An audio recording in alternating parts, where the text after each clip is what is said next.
Welcome to the Innkeepers podcast. We're glad you found your way here.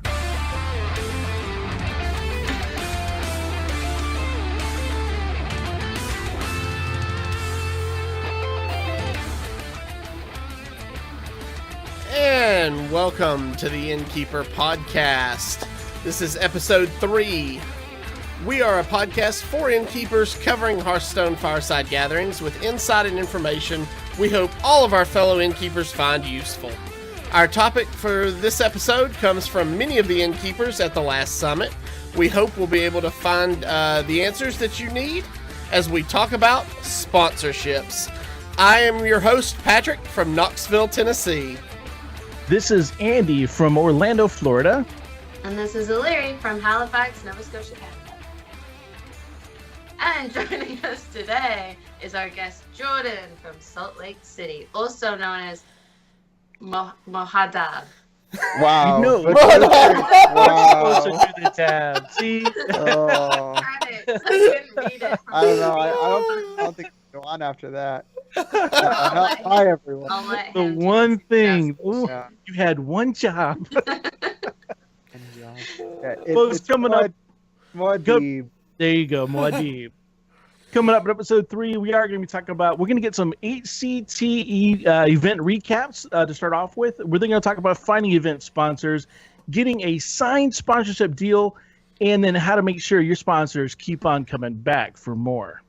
And don't forget, for all your Hearthstone Innkeeper needs, go to the official Blizzard website, firesidegatherings.com. And we also have a great community resource built from Innkeeper resources made by us. That is hsinnkeepers.com. And these topics have been requested a lot, but the questions, they were inspired by Innkeeper Alex from Salt Lake City.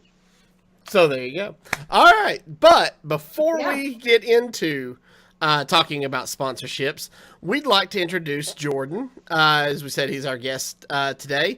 So, Jordan, tell us a little bit about yourself. We know you're from Salt Lake City, but tell us, how did you get into hosting firesides, and what's your favorite thing about running firesides? So I started running Fireside Gatherings about just over 2 years ago, after we had kind of established our gaming club and organization here at the University of Utah.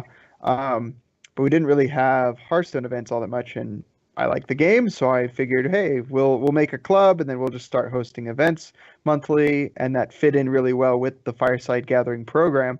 And we've had consistent events every month since we started over 2 years ago, so we haven't missed a month yet, which has been great.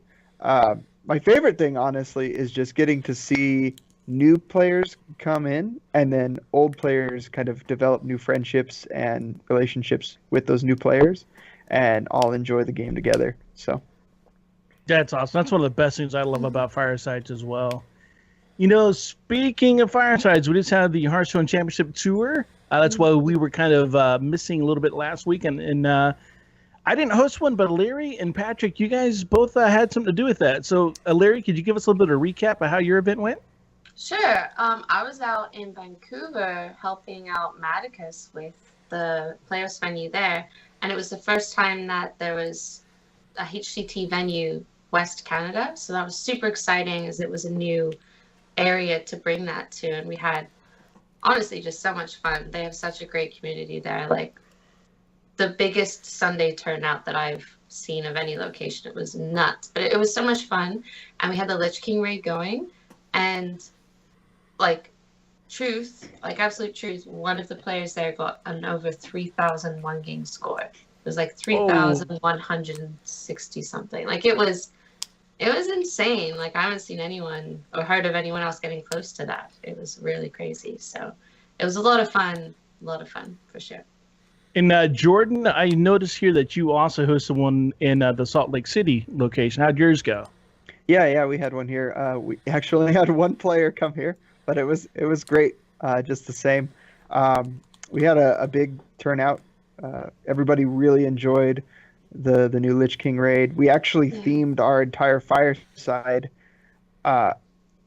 to kind of reflect Northrend, which was really cool. We had every zone except for like Crystal Song Forest was represented as an event or an activity. So we had like the Grizzly Hills with a dartboard, and we had Wintergrass had like these little marshmallow catapults, and you had to knock down towers and stuff. It was really cool. That is awesome. It was great. And then we had like Zuldrak was like an arena leaderboard. We had to do an arena run and then try and get the best run. So it was really cool. Now I want to make marshmallow trebuchets and start knocking stuff down there. Right? Delicious. Yeah, it worked out right. great.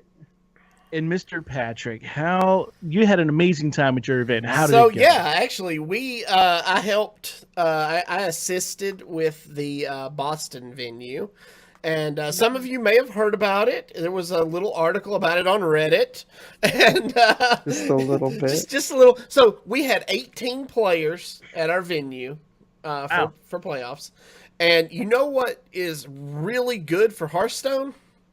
Internet. 18 players. No, internet. Oh, that's it. Yeah, It helps, right? It helps. I've little. heard. I wouldn't know, but I've heard it helps. So, yeah, we ran into a few issues on the Comcast side of things. We spent a good portion of time on the phone with Comcast customer support and Blizzard IT.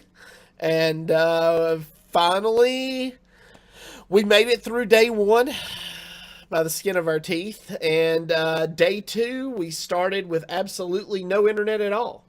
And Oh, wow. working with Blizzard IT and Blizzard Venue location services, we were able to find another place about 7 or 8 miles north of us in the next city. And in, I think, what is probably record time for breaking down a broadcast station, we threw everything in the back of one of the other Innkeepers' car, drove it north, unloaded it, set it all back up, and we're ready to go by the time our first match of Sunday was ready to go. So Wow. That is amazing. I had no idea. I thought you were just done. I thought you were just kidding when you said you broke it down and moved it Oh. 8 miles north. Oh no, Wow. we broke down both broadcast. We had 2 broadcast stations at our venue. We broke them both down, threw them in the car, threw Amnesiac and Ock in the back seat, and went north. That is crazy. Well, I'm glad it all eventually worked out for Yeah. you, even though you had to go to a different location. So Yeah, no, it worked out. We like I said, we got there, got everything set up, and had Ock on broadcast in time for his match. So that's awesome. No pressure. No pressure. yeah, no. And Did you get a police escort? no, Is that what- no, because Blizzard escort. yeah, unfortunately, there wasn't enough room for me in the car after we got Amnesiac and Ike into the car. Oh, no. So I stayed behind at the bar where we had no internet because we had a bunch of walk-ins for our fireside gatherings that were Oh, scheduled. man. Just so happened, had a really great gentleman there who had come into play, and he came up and said, "Hey, do you need any help?" And I'm like, "Well, we don't really have any internet. I don't know what we can do." He's like, "I happen to have a Verizon MiFi we can hook up. We can hook players up to it." I was like, "Okay." So I turned on the wireless hotspot on my Verizon phone. We got all the players hooked up to the 2 cellular hotspots, and we were playing before you knew it. So, Awesome. That's cool. but no, we worked it out. Everybody had a good time. A lot of the people who walked in for the firesides got to face the Lich King, and we did some offline activities too. Thank goodness for Hearthstone Pictionary. They had a blast, and it took no bandwidth. Yeah. Just mental bandwidth. That's all that takes. Yeah, exactly. So, but it was a good time. It was a good time. So, all right. Where does that? What does that bring us to? I guess that brings us to Well, Larry's our gonna- social plug, right? Yeah, Larry's gonna tell everybody how to get a hold of us. So the best way to get a hold of us is through Discord. We have a channel just for the podcast that you can throw any questions that, whether there are current week subjects or not, you can throw any at us. We'll always trying to include as many as we can. And that's pretty much it. Maybe we need to get a Twitter. I don't know. And we We'll are look monitoring into it, the but channel, that's so if you're in there now and want to get a question for the show, you can do that because we do monitor those channels during the show. Absolutely. All right, so that's going to bring us to our main topic of the night, which is finding event sponsors. Like we said, this was a recurring question from the last Innkeeper Summit. Basically, how do I find a sponsor for my event? And as we all know, fireside gatherings have the potential to be very costly if they are not managed properly. Innkeepers are always looking for sponsors to kind of help offset those costs. So how do we find an event sponsor? And this is why we bring in Jordan, because he is the man when it comes to this. So why don't you tell us, a little bit about how you do it? What is your market watch for finding a sponsor? Yeah, so the scope in which I'm typically gathering sponsors or sponsorships actually goes outside of just Hearthstone a lot of the time. A lot of time we're doing events that encompass more than one game, in fact.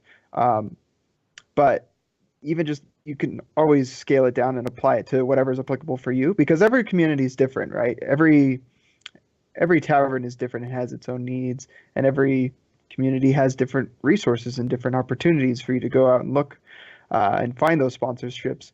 But the first key is just identifying what it is you need. Do you need a sponsor, right? Like, do you need those sponsorships? And most, innkeepers will say, well, of course I do. Free stuff is great, right? So like identifying what you need from these sponsors, right? Like, what is it you need? Do you need monetary sponsorship? Do you just need a consistent venue that's supporting you that you don't have to pay for? Do you want swag or prizes or food? All of those things. You want to identify what it is you want. Secondly, you need to identify, well, what do you have to offer in return? Usually we call those deliverables, whether that's marketing, whether that's brand recognition or brand placement, whether that's just bringing in foot traffic. If it's, you're actually bringing people there to buy their food, if it's at a restaurant, or if you're going to be giving out their product, how many people are you going to reach with that? Or if you're going to market their product or their name, how many people can you reach, whether it's through social media or physical media, doesn't matter. What do you have to bring to the table? What do you have to offer these companies or these businesses?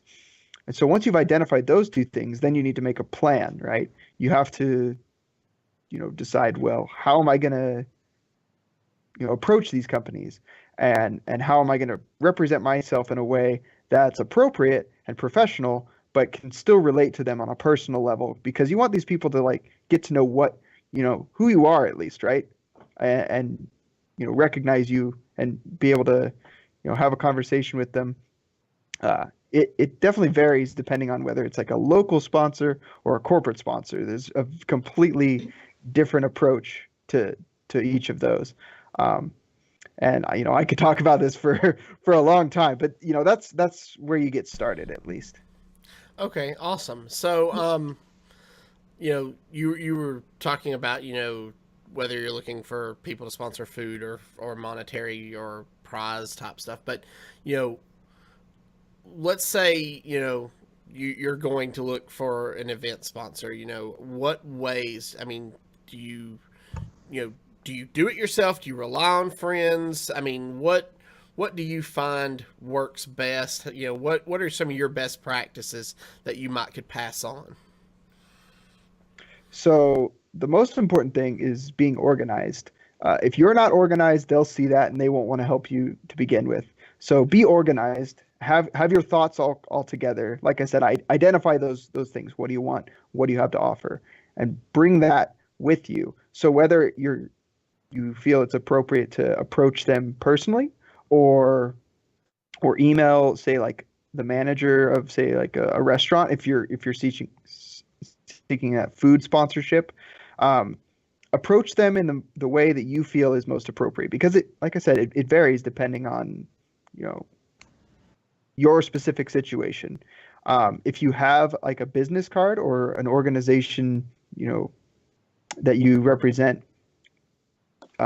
beyond just your tavern, it's great to have like those business cards or like letterheads that you can show you're there in some official capacity, and you're organized in the sense that, this is what we're requesting, this is what we have to offer you. And so as professional and concise and organized as you can be is number one priority, right? So. Okay, cool. And I can elaborate on that or go further. Yeah. But like that's definitely a best practice, is being organized. Right. Okay. Professional. Okay. So you let's say you go in, you introduce yourself, you shake hands, you tell them who you are and what you want to do. Where do you go from there? Like, how do you pitch the event to a potential sponsor? So for an event specifically, you kind of want to you introduce who you are, give them some background, make them care about who you are. They don't care about what it is you're doing specifically a lot of the time, especially if you're working with a company who may not be familiar with Hearthstone in general. Like they don't need to know exactly, everything you're doing, but they want to know, why should we care about you compared to, say, the next guy that walks in the door and says, hey, you should sponsor me.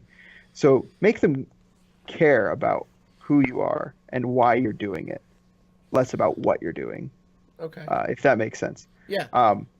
And so the way you do that is, you give them that background, but then you kind of show them, rather than telling them, you show them why they care.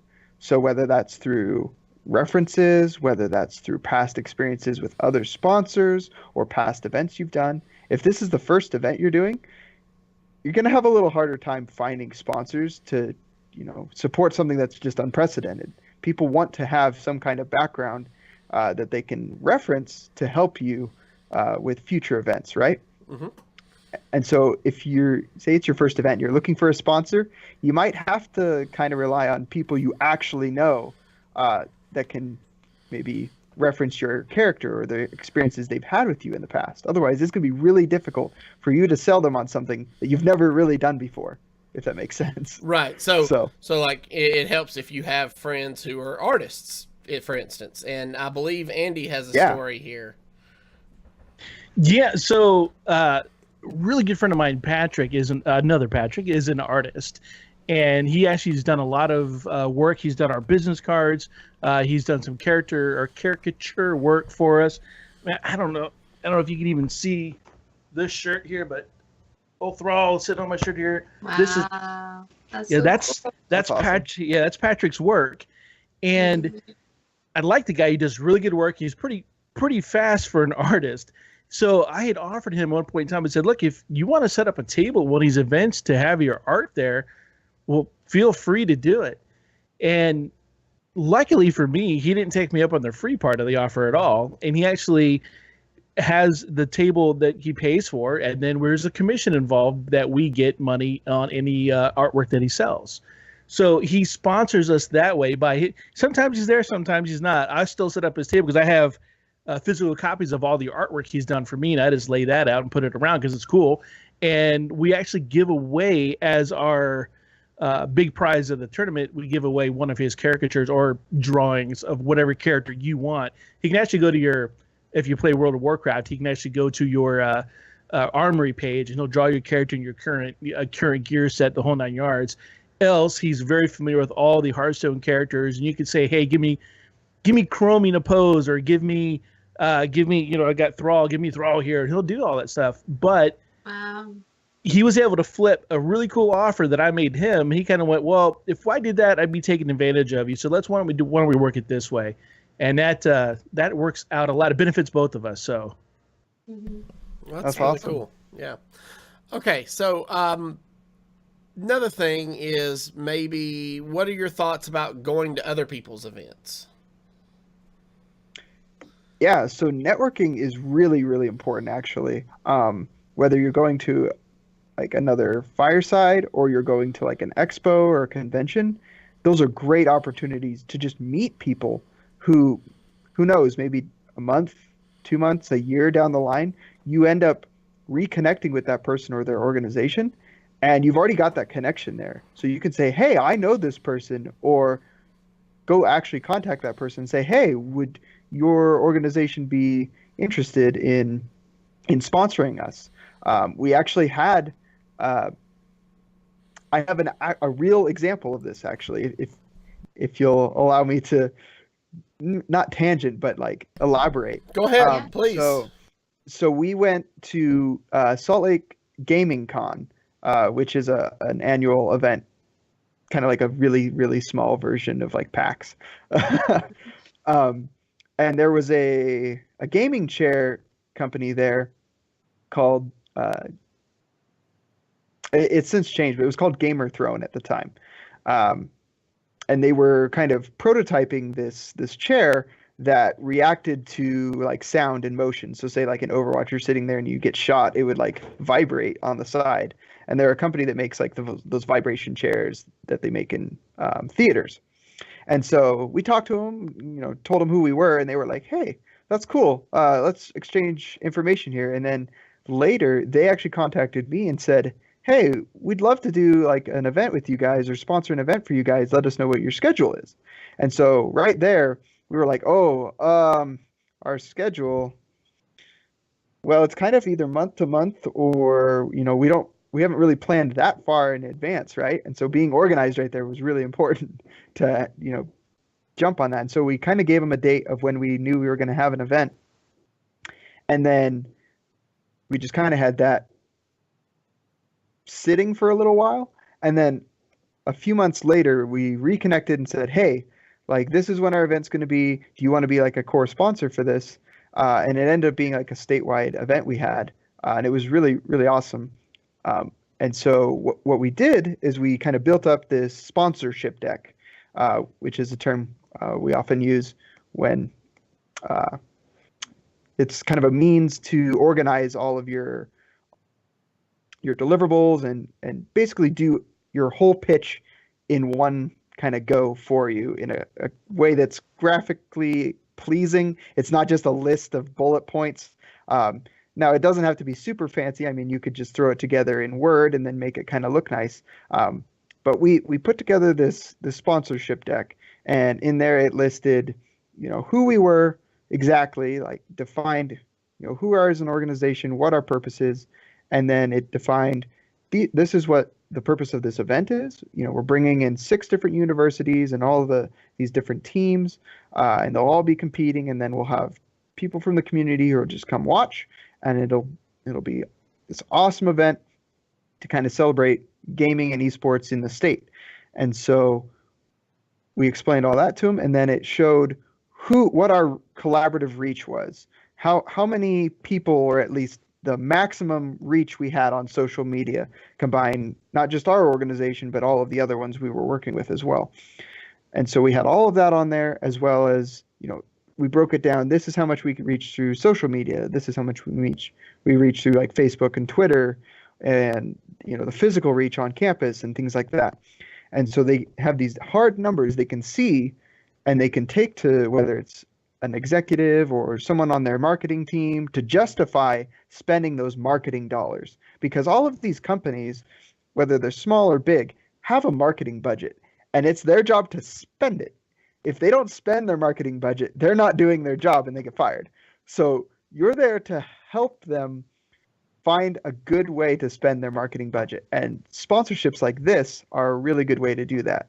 So that might be comforting to some people who are like intimidated, like, oh, I don't want to ask for money or support. These companies want to spend this money because like that's what they're there to do. There's so many marketing dollars that are just wasted every month and every year just because they either don't go to the right things or they just don't get spent. So let that comfort you a little bit. And then to kind of finish up the story, we had these different tiers of kind of support. And I know people have asked, well, is tiering a good thing? And I would say, especially for events, and if it's kind of a larger event, tiering can be really good, especially if you're looking for multiple sponsors. because then it lets them see, well, where do we fit in? What would benefit us the most? Do we just want our name on this banner and, it's a low entry point, or do we want to be a core sponsor for this event and, have our name everywhere, but then we also get to interact with more people so they can kind of pick where they feel the value is. And so this sponsor ended up going for, the diamond package, the highest level. And so that got their name on all of our photo banners, on all of our marketing. Those were our deliverables. Is we had them everywhere. We had a front and center booth for them. And then they, in return, gave us a monetary sponsorship, as well as they gave away one of their chairs, one of their prototype chairs, as a prize. And then they also had kind of a booth set up there so everyone could come in and test the product. So that was kind of the trade-off there. And then the event went really well.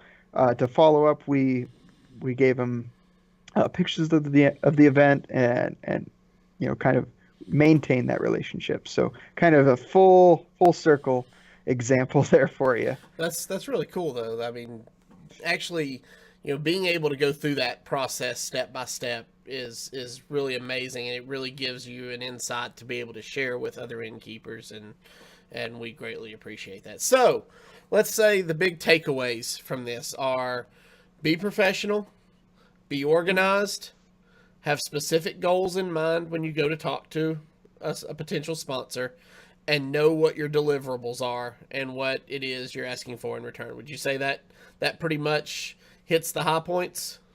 Absolutely. And then just communicate. Just be, forward and direct and transparent. Okay. Well, there's one other thing we've got that we want to talk about, and that's event services.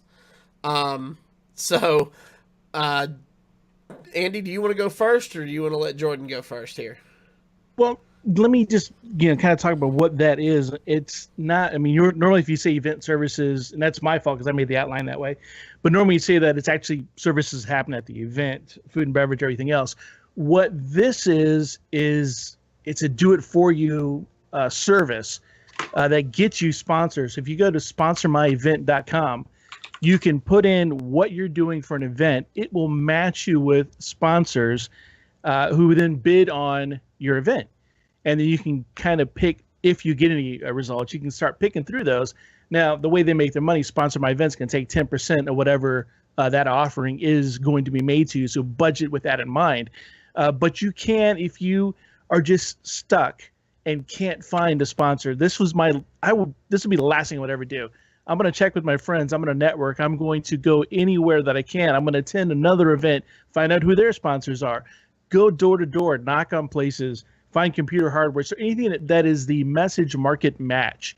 So if you get that, fantastic. If you can't and you've tried everything else and you're at your wit's end, then you can go to a service like Sponsor My Event. But you miss out on that personal touch, which is what Jordan was talking about before. That is so very, very important for a repeat sponsorship, which we'll talk about later on here. But yeah, it's there. Those services are available if you have nowhere else to turn to. Okay, cool. Jordan, you have anything you want to add on that? No, that's actually awesome. I'd never heard of this service before. I actually took a note and put it in our research channel in our Slack. I was like, we need to look into this maybe. So yeah. It's also posted in the Discord, guys. So awesome. Sorry, I will post it in the Discord. I just posted it in the Twitch chat. On the Twitch? Added to Discord as well. Yeah, awesome. Yeah, it's a pretty cool service. Like I said, they're going to take 10%. So if you're whatever your ask is, keep it in mind it's going to be a little 10% less. So yeah, no, I mean, 10% less is better of nothing. Is better than the nothing you had to begin with. So I think that's a great idea. So, all right. So basically, no matter what avenue you choose to find a sponsor for your fireside gathering, just understand that you may always hear the words "no, thank you" from time to time. It's going to happen, but don't be discouraged. Definitely stick with it. Tried many different avenues. Eventually, you will probably succeed somewhere. But if you do need help with finding a sponsor in your area, reach out to us. We would be happy to, kind of we all have our network of people that we know, and we would all be happy to reach out and kind of help you in any way we can. So, as O'Leary mentioned earlier, you can post in the Discord server, and one of us will respond, and we'll see what we can do for you. So, all right, I guess that brings us up to I guess that brings us up to our next part of this topic, which is getting the signature. Root, why don't you take us away on that? Sure. One of the biggest things is, you've done all the work, you've gotten that meeting, you've achieved the message market match, you've got a fantastic sponsor, potential sponsor for your meeting, your event, your fireside gathering, and now you start talking turkey. Now it's time to actually tell them exactly what you need, exactly what you're going to give them. Jordan already mentioned the deliverables, what they're getting for the money that they're spending. And you've got to get that in writing. My father used to always tell me that a verbal contract was worth the paper that it's written on. You've got to get it in writing. You've got to get it signed. And that's just for protection on both sides. You want to be 100% sure and 100% clear that what you're delivering is what they're expecting. And then you want to be able to take that and exceed their expectations, which we'll talk about here in a minute. But you want to make sure everything's on the up and up and everything's completely clear and understood by both parties. Now, meeting a sponsor and talking, the biggest issue that I see that we have as innkeepers and as just people in general is we bring a lot of luggage with us. We bring baggage. We bring our preconceived notions and we project those when we go into a meeting. For instance, we might be saying, these people don't understand Hearthstone, and I'm going to need to explain Hearthstone to them. There's no way that they're going to understand Hearthstone. Bottom line is, they don't need to understand Hearthstone. They need to understand that you're putting on an event, the demographics of that event, how long people are going to be there, what their age group is, how much money they spend, and if it's the message market match for them. If I'm going to, a fuel additive dealer to try to get them to sponsor my Hearthstone event, that's probably not the message market match that I want to get. But if I go talk to a guy who owns a game shop and he's got those little Funko Pop toys or any other little memorabilia or knickknacks, that's a good message market match. I still don't need to explain what Hearthstone is to him. He may know, and that's great, but I don't need to explain it to him. So we tend to do that. When it comes to money, we do the same thing. And the reason we do it for money is we don't like asking people for money. So we assume that since we don't like asking people for money, people don't want to be asked for money. And as Jordan's already said, can't be further from the truth when it comes to marketing dollars. If they don't spend their budget, they lose it. It gets readjusted for next year based on what they spent this year. They want you to ask for that money. So you have to break that mold. A long time ago, I was in a position where I was selling a piece of software for $30,000. That was awesome. The hardest part about selling that piece of software for $30,000 was telling the person that the cost was $30,000 without laughing, because I felt so uncomfortable telling them that the price was $30,000. I rehearsed it in my mirror, like day in and day out. And then when I finally started asking for it and got used to asking for it, it became second nature, and then it was just not a big deal. So you have that preconceived notion that I can't ask for $30,000. That's too much, because at my time, in my mind, that was way too much. But once I got used to asking for it, it was not a big deal anymore. So you need to have your basics. You need to tell them just the basic. Look, it's a game. It's an electronic game. Matches last between, or events last between 4 to 8 hours. Matches last about an hour. We have 15 to 20 minutes between rounds. We can get you 3 to 4 mentions. We'll have all your artwork around, whatever the deliverables are. And you let them know exactly what they're getting on paper, and usually in duplicate. Jordan, I'm going to throw this over to you now. Do you guys have like a cool form that you give them or anything that you have them sign? Not specifically like a contract form. Usually because contracts can be written on a napkin. Like it doesn't have to be something super formal, as long as you have it in writing. It can be an email. It can even be a text, although that I don't recommend that. but like you need it in writing somewhere, documented. This is what you agreed on.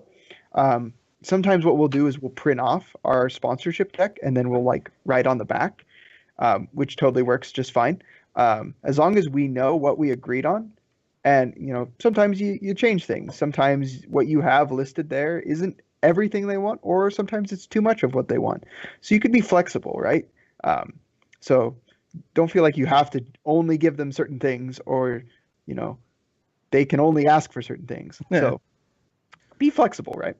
But yeah, like whatever works for you. You can be super formal and have like a written contract, but I don't think most of us are lawyers or have any legal experience in that sense. So as long as it's clear, like what you agreed on, that's what's important. So one of my pet peeves is I refuse to call them a contract because it's a Hearthstone event. It's a fireside gathering. It's a fun thing to do.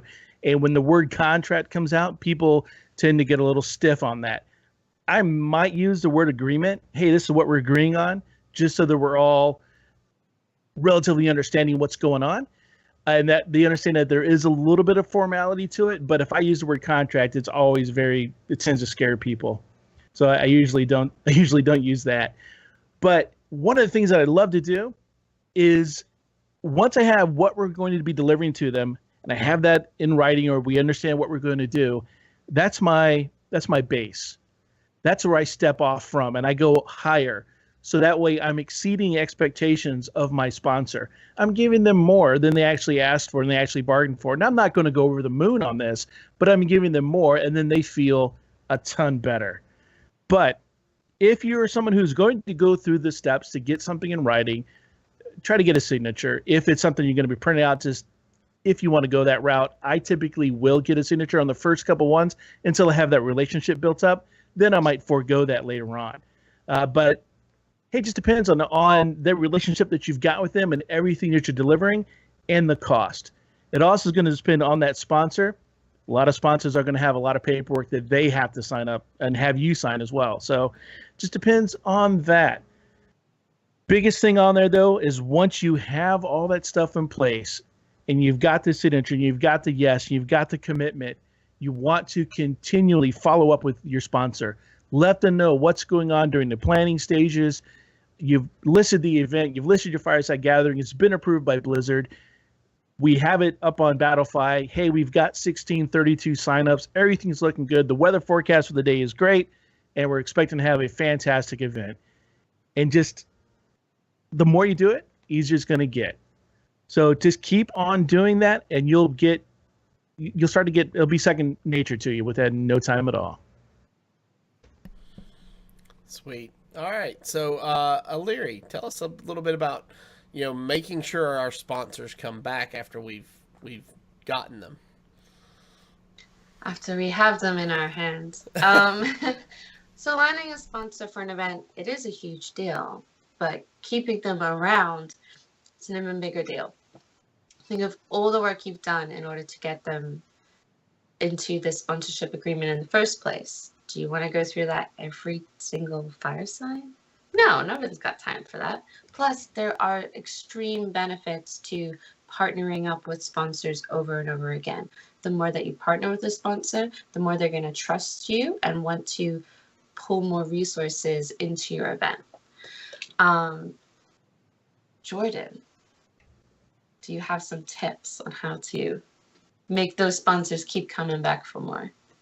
Yeah, so like I mentioned before, we have kind of different focuses when we're building these sponsorship decks and when we approach these companies. If it's for a single event, we have a different goal in mind than if it's maybe for a long-term partnership or sponsorship in that sense.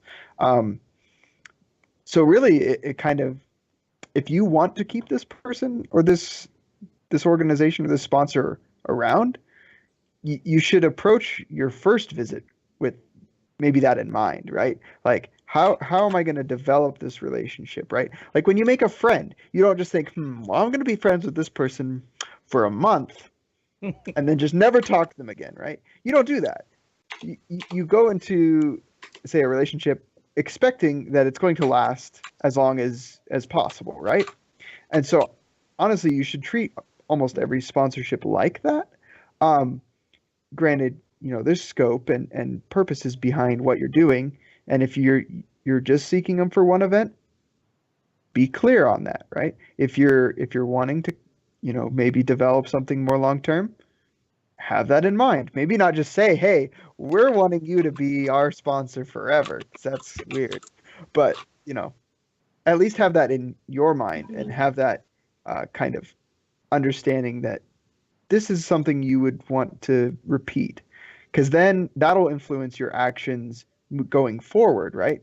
You'll definitely be sure to follow up on things. You'll want to wow them. You'll want to make them do this kind of thing again. They'll want to work with you more, because then if you make them think it's their idea, then you have a lot easier time convincing them to do more things in the future, because you're not asking for it anymore. They're asking, what can we do for you now? Which is really the position you want to be in. And that's the kind of relationship you want to be developing with these sponsors. So I don't know if that directly answers the question, but that's the best I can recommend right there. Well, Patrick, what has been your experience? Have you had repeating sponsorships for your events? I've actually never had to have a sponsor. I've been lucky in a position, Ooh. unless you want to consider my venue a sponsor. I've never actually had to go out and get monetary or prize based sponsors. I've worked with some great venues who have allowed us to use the space at no cost to us. A lot of times, just bringing players in. One of the spaces we use is a tavern. People come in, buy food, buy drink. They're more than happy to let us use the space at no cost. So, yeah, I definitely do view that as a type of sponsorship because they're supporting the event. yeah. But yeah, I can see Root nodding his head. I think he's a fan on Total that. agreement. Yeah. If you're getting something for no monetary value, there's monetary value in there. They're just absorbing that. So you are, in exchange for that, you're doing something for them. So you're bringing players and people in there that are going to buy their food and beverage. So it's definitely a sponsorship. Yeah. So They So- might not. Oh, sorry. No, please go ahead, sir. I was gonna say they might not, officially call it a sponsorship, and a lot of companies actually will. You might run into this issue where a great example actually is like Microsoft stores, right? Where Microsoft stores are technically part of Microsoft, but they're not, because they're their separate entity, where they're not part of Microsoft, the software company. They're something separate. And so when you say we're sponsored by Microsoft, that's really touchy. Like, the stores can't just say, well, yeah, we're sponsoring your event. There's certain legal things that you have to work out. But that doesn't mean the store can't host you. That doesn't mean they can't help, provide machines or, cheap swag or things like that. So sometimes it's a support relationship rather than a sponsored relationship. But Yeah. for the sake of the term, or so we're not splitting hairs, it's some kind of sponsorship in those kinds of relationships. But sometimes you just have to be careful with the terms you use, especially when you're working with more like corporate or larger businesses. Yeah, absolutely. I agree with that. Just real quick, back to the bringing the sponsor back. One of the things I try to do and focus on with that is, like you guys have mentioned earlier, if you are getting monetary value, oftentimes that's marketing budget. So yes, you're marketing for them live at the event, but then if you can go those extra miles to provide marketing for them with your event and with your own social media. I'll give an example. At Vancouver playoffs last weekend, the team there had set up a TV, a monitor display, and it was rotating. They had a really cool little graphic of all the players that were competing at that location. And then we had the leaderboard come up for the Lich King raid. But then they inserted a slide that was their sponsor. And just little things like that, like incorporating that into it and making sure that if you're tweeting and they're in the picture, like if their logo's in the picture or something like that, because you're taking a picture and trying to get whatever they have at the venue with their their brand on it, getting that included, make sure you're tagging them.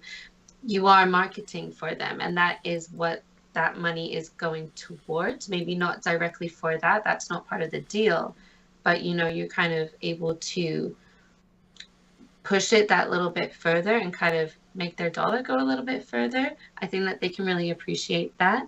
And definitely follow up with an email. Let them know the outcome, the data from the event, how many people were there, if you want to give them analytics with the social media. And then always end it with, this is our next event.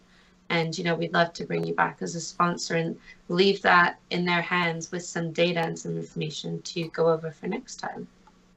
Speaking of next time, I really think that we should maybe do a episode 3.2 to maybe do more sponsorships, because I know we have so many questions from Innkeepers about things that we have gone over today, and we are running out of time. So Jordan, I don't know if you're up for coming back soon. I don't know if next week is an option, but maybe we can fit the rest of stuff into a second episode on sponsorships. No, absolutely. And I mean, if we wanted to, we could actually talk about maybe building a sponsorship deck. I have some really great examples. I would love to hear that on a show. So. Yeah, that would be cool. I think a lot of Innkeepers would get a lot from that as well. So yeah, maybe we should do that. Sure. Okay, well then we will save this last section for our next show. We'll talk about securing long-term sponsors and how to build a sponsorship deck on the next episode. Then that sounds like a great start for that. So we do have some listener questions we want to get to real quick. So Marspad asks, how many sponsors are too many sponsors? Jordan? Actually, that's a really great question, because there is such thing as too many sponsors, especially for, say, like a one-time event, because you don't want to flood your event with so many sponsors that like it loses its effectiveness. So really, it kind of depends on the scope and the scale of your event. So say an event with, I don't know, you're expecting maybe 20, 30 people. I would say maybe 1 or 2 sponsors at most for that kind of event. The moment you start adding like 5, 10, 20 sponsors for some small event, like it loses its meaning, right? Because then it's just like this guy and this company and this company and this company. They lose their identity as a sponsor, and it becomes less valuable for them even. So it definitely depends on the scope and the scale. I wouldn't say there's like a ratio or some magic formula, but there is such thing as too many. It's just what is appropriate for your event or your organization. Okay, great. So I guess the next question was, how do I ask sponsors for things without sounding needy? I think if you're just clear and concise, no matter what you're asking for, it sounds less needy. Like if you have a rehearsed, but not overly rehearsed, but just, like a structured way of approaching them, there's a difference between like that kind of approach and being like, hey, so yeah, I really, and like if you approach it like that, it can come across as needy. But if you're going in confident, not maybe blasé, but just being, confident, and in that you're going to secure sponsors no matter what, but you're interested in them, I think that maybe is the kind of bit of difference. Yeah, be assertive. Be assertive. There you go. I like that. All right. Our next question comes from Matt. It says, how much lead time should I have between initial pitch to a sponsor and the event? Also, should it be as much as possible as long as they're comfortable, or should I always have a backup plan? What are your thoughts, Jordan? So again, it depends on the scope and scale of the event. We kind of actually have tiers for our own events, just internally, so that we know kind of how to prepare for them. Events, say you're expecting like a mid-range event, say like 40 people, and you're planning at least a month and a half out in advance. The moment you have your venue, or if maybe your venue is the sponsor, like that's when you need to start finding sponsors. So once you know where it is and you know what it is and you know why you're doing it, that's when you want to start looking for sponsorships. So almost as soon as possible, but you want to at least have something concrete you can tell them, not just be like, we want to do an event. Do you want to help us? Because then they're going to be like, no. But if you have something concrete, you have something, at least, penciled in and planned, and you have a plan, that's when you need to start finding sponsors. Okay, cool.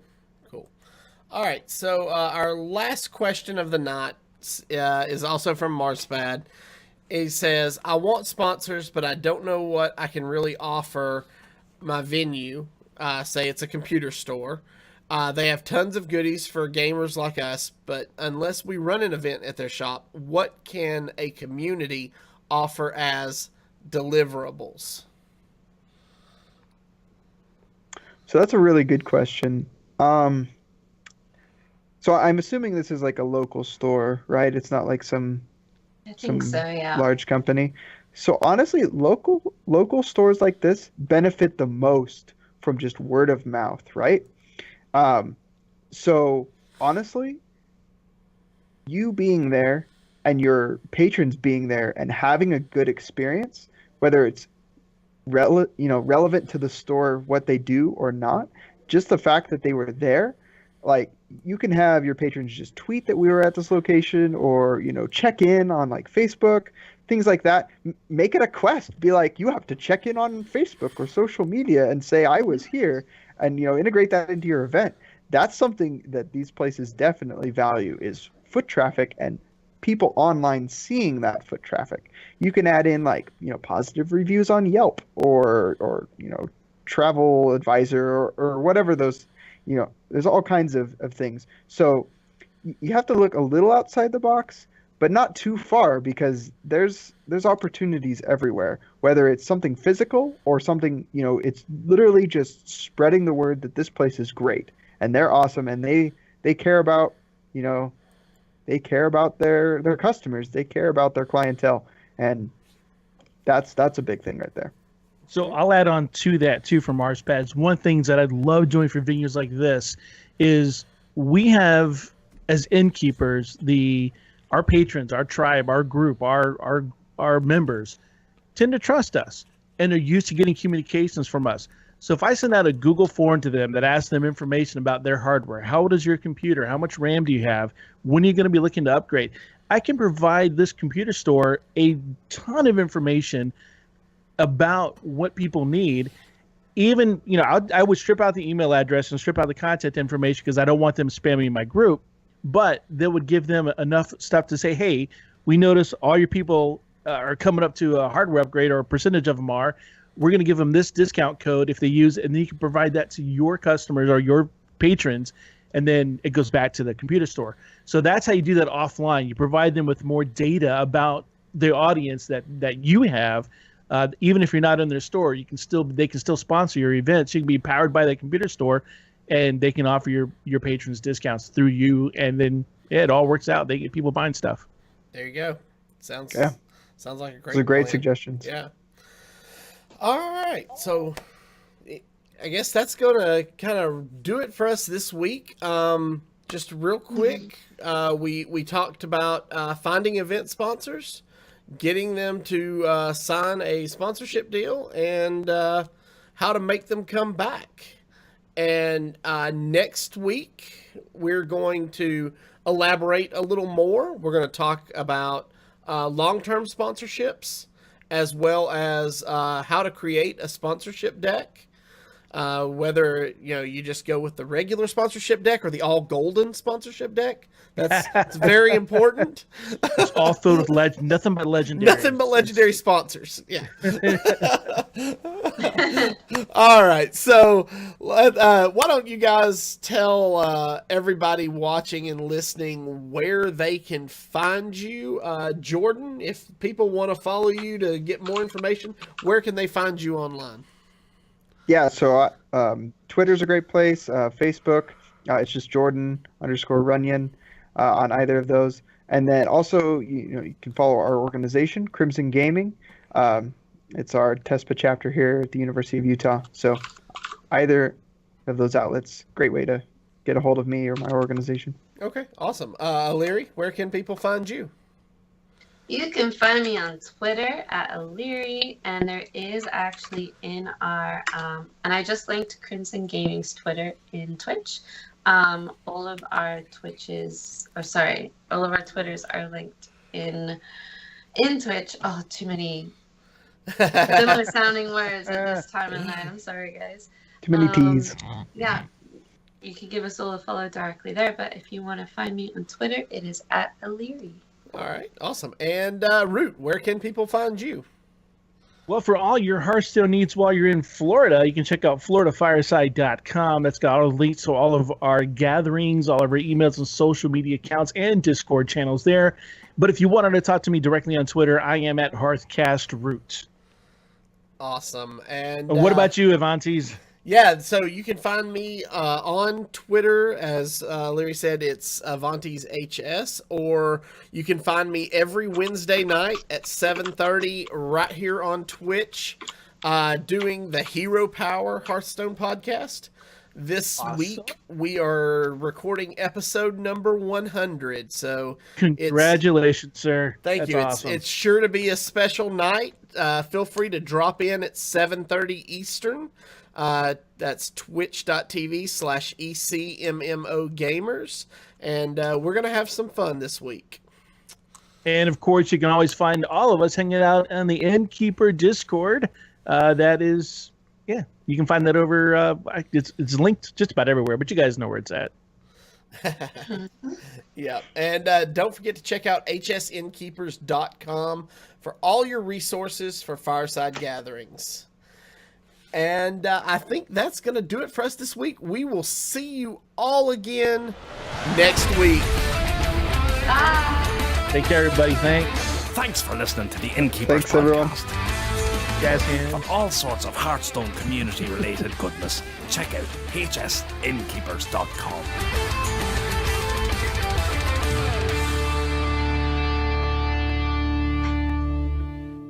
Ah, come on now. Are you just roping me along? Can we keep moving? I don't know.